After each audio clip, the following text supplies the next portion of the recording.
હાલો મિત્રો, કેમ છો બધા? મજામાં જશો ને? હું પણ મજામાં છું. આજે આપણે નવી રીતે નવો નાસ્તો બનાવીશું. આ નાસ્તાના નામ તો ઘણા છે, પણ આપણે મઠરી તરીકે ઓળખશે એટલે આપણે મઠરી બનાવવાની છે. તો હાલો, આપણે લઈ લીધો છે 500 ગ્રામ મેંદો અને સ્વાદ પ્રમાણે મીઠું લઈ લઈશું.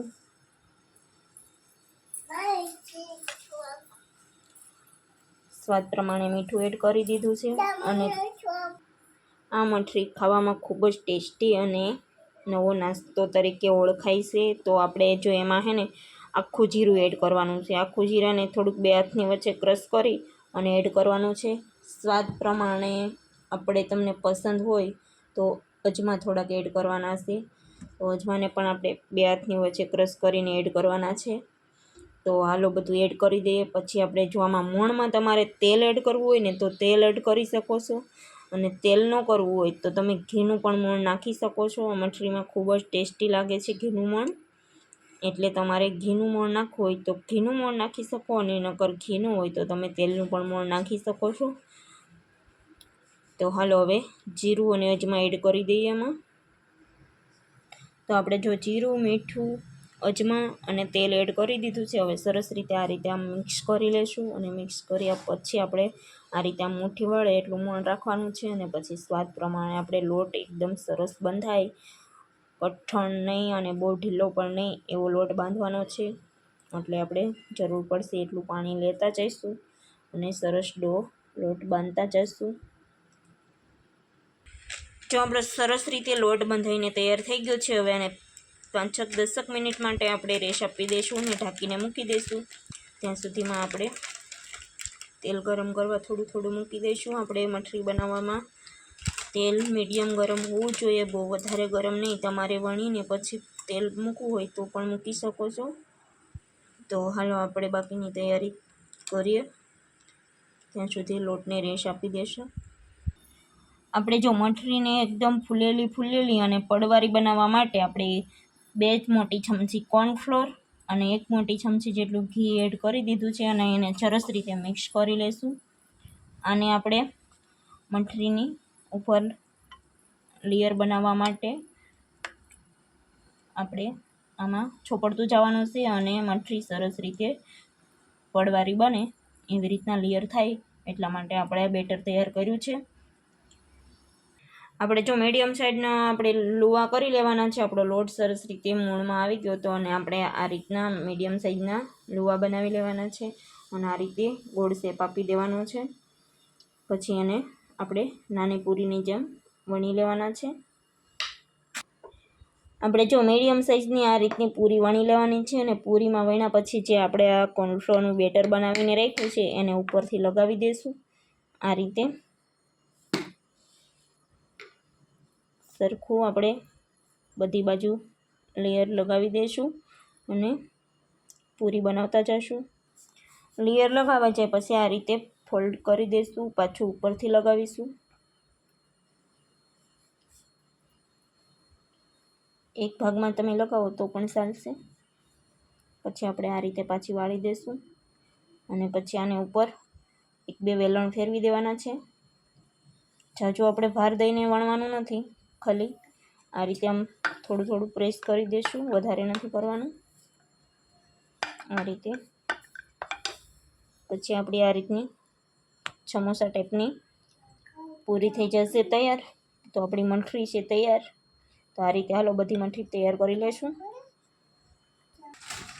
તો જો આપણી મઠરી બનીને રેડી છે, તો હવે તેલ મૂકી દઈશું તળવા માટે. અને જો આવી મઠરી બનાવવાની ઝણઝટ ન કરવી હોય તો તમારે એક મોટી સાઈઝનો લુવો અને આ રીતની મોટી રોટલીની જેમ મોટી રોટલી વણી લેવાની છે. એની ઉપર જે આપણે લેયર બનાવ્યું છે એ લેયર ચોપડી દેવાનું છે, અને પછી એના આ રીતે રોલ વાળી અને છોટા છોટા ટુકડા કરી લેવાના છે, અને આને પછી આ રીતે ગોળ શેપમાં વણી નાખવાની છે. એટલે આપણે જે ઓલી લેયર પૂરી બને તેવી આપણી પૂરી થઈ જશે તૈયાર. જો મઠરી બનાવવાની ઝંઝટ ન કરવી હોય તો. અને હમણાં તહેવાર આવે છે નજીક, સાતમ આઠમ આવે છે. તો સાતમ આઠમમાં હરેકના ઘરે નાસ્તો તો નવો નવો બનતો જ હોય છે, પણ આ વર્ષે આ નવો નાસ્તો બનાવી અને ટ્રાય ચોક્કસથી કરજો તમે. ખૂબ જ મજા આવશે, બાળકોથી લઈ મોટાને સૌને પસંદ આવશે અને મહેમાનો પણ ખુશ થઈ જશે। તો આવો નવો નાસ્તોની રેસીપી જોવા માટે અમારી ચેનલને સબસ્ક્રાઈબ ન કરેલી હોય તો સબસ્ક્રાઈબ કરી દેજો અને બેલ આઇકન દબાવવાનું ભૂલતા નહીં। તો હાલો આપણે ફટાફટથી મઠરી બનાવી લઈશું અને થોડીક આપણે લેયર પૂરી પણ બનાવી લઈશું અને પછી તેલ મૂકી અને તરવા માંડીએ। તો જો આપણી મઠરી છે તૈયાર। પછી મઠરીમાંથી આપણે આ પડવાળી પૂરી છે પણ તૈયાર। પછી એમાંથી આ રોલ પણ તૈયાર છે, તમે જોઈ શકો છો। અને આ આપણે ખારીનો શેપ આપ્યો છે। તો આપણે એક જ લોટમાંથી કેટલા શેપ બનાવી શકો તમે જોઈ જ શકો છો। જો આપણે આ ખારીનો શેપ છે, આ પૂરીનો શેપ છે, પછી આ રિયલ પૂરીનો શેપ છે, પછી આ રોલનો શેપ છે અને આ મઠરીનો શેપ છે। તમે જોઈ જ શકો છો। આપણે આમાં બધા શેપમાંથી તમે આ પૂરી તૈયાર કરી શકો છો। તમને જેમાં એમ થાય કે આમાં ઝણઝટ લાગે છે અને આ વસ્તુ આમાંથી આ ડિઝાઇનમાં બનાવી છે તો તમે ગમે તે ડિઝાઇનમાં બનાવી શકો છો। અને આ બધી ડિઝાઇન જોઈને મહેમાનો પણ ખુશ થઈ જાય, બાળકો પણ ખુશ થઈ જાય તેવી આપણી આઈટમ છે રેડી। તો આપણે મૂકી દીધું છે તળવા માટે તેલ। તો તેલ ગરમ થાય ત્યાં સુધીમાં આપણે આમાં ઉપર છાંટવો હોય તમારે મસાલો તો મસાલો તૈયાર કરી લેવાનો। શેકેલા જીરાનો પાવડર અને ગરમ મસાલો, લાલ મરચું અને આપણે આ જે ચાટ મસાલો આવે તે મસાલો તમે ચાટી શકો છો, પણ આપણે બધા બાળકોને ખવડાવવાનું અને બધાને ખાવાનું છે એટલા માટે આપણે મસાલો નથી ચાટતા। આપણે આમાં જીરું, મીઠું ને નાખેલું છે એટલે આપણે એમાં સ્વાદ ખૂબ જ ટેસ્ટી આવે છે। અને આ બધાનો સ્વાદ તો એક જ છે, તમે કોઈ પણ ડિઝાઇનમાં તમે બનાવી શકો છો।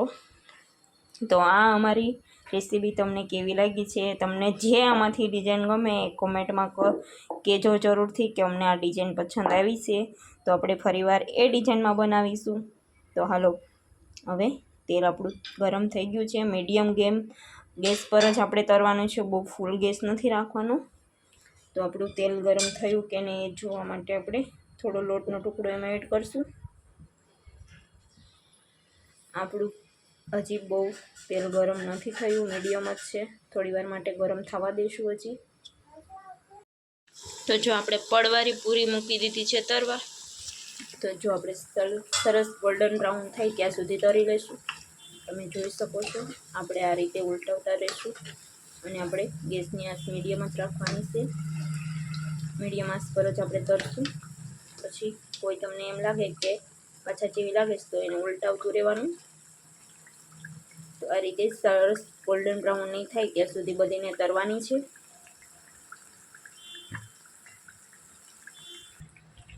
તો જો આપણી મઠરી થઈ ગઈ છે તૈયાર। આપણે આ રીતે ધીમા ગેસે તરતું રહેવાનું છે, આ રીતે હળવા હાથે ફેરવતું રહેવાનું છે। અને આપણે જો તમે જોઈ શકો છો એકદમ સરસ પડવાળી થઈ છે આપણી મઠરી। તો તમે આ સમોસા જેવો શેપ આપવો હોય તો પણ આપી શકો છો। હાલો મિત્રો, જો આપણે 4 વાનગી થઈ ગઈ છે તૈયાર। તમે જોઈ શકો છો આ આપણે મઠરીનો શેપ આપ્યો છે, આ રોલનો શેપ આપ્યો છે, પછી આ આપણે ખારીનો શેપ આપ્યો છે, તમે જોઈ શકો છો આપણે રિયલવાળી ખારી પણ થઈ ગઈ છે તૈયાર। અને આ આપણે પૂરીનો શેપ આપ્યો છે, પડવાળી પૂરીનો, તો એ પણ આપણે થઈ ગઈ છે તૈયાર। ખાવામાં તો ખૂબ જ ટેસ્ટી છે જ, તેવા જ આપણે ક્રિસ્પી અને કડકડિયા પણ ખૂબ જ છે। તમે જોઈ જ શકો છો જો આ રીતે આપણે તોડીએ તો તરત આ રીતે ભૂકો થતો જાય છે। તો આ રીતે સરસ ભૂકો થતો જાય છે, તમે જોઈ શકો છો। આપણે મઠરી એકદમ ખૂબ જ ખાવા માટે થઈ ગઈ છે તૈયાર। તો હાલો બધા આવે નાસ્તો કરવા અને આ સાતમ આઠમના તહેવારમાં તમે જરૂરથી બનાવજો, ચોક્કસથી મહેમાનોને પણ પસંદ આવશે। તમે જોઈ શકો છો આપણી રેસીપી ખૂબ જ ટેસ્ટી અને ખૂબ જ સ્વાદિષ્ટ થઈ ગઈ છે તૈયાર। હાલો મિત્રો ફરી મળીએ નવા બ્લોગમાં। તો આવી નવી રેસીપી જોવા માટે અમારી ચેનલને સબસ્ક્રાઈબ ન કરેલી હોય તો સબસ્ક્રાઈબ કરી દેજો। ફરી મળીએ નવા બ્લોગમાં।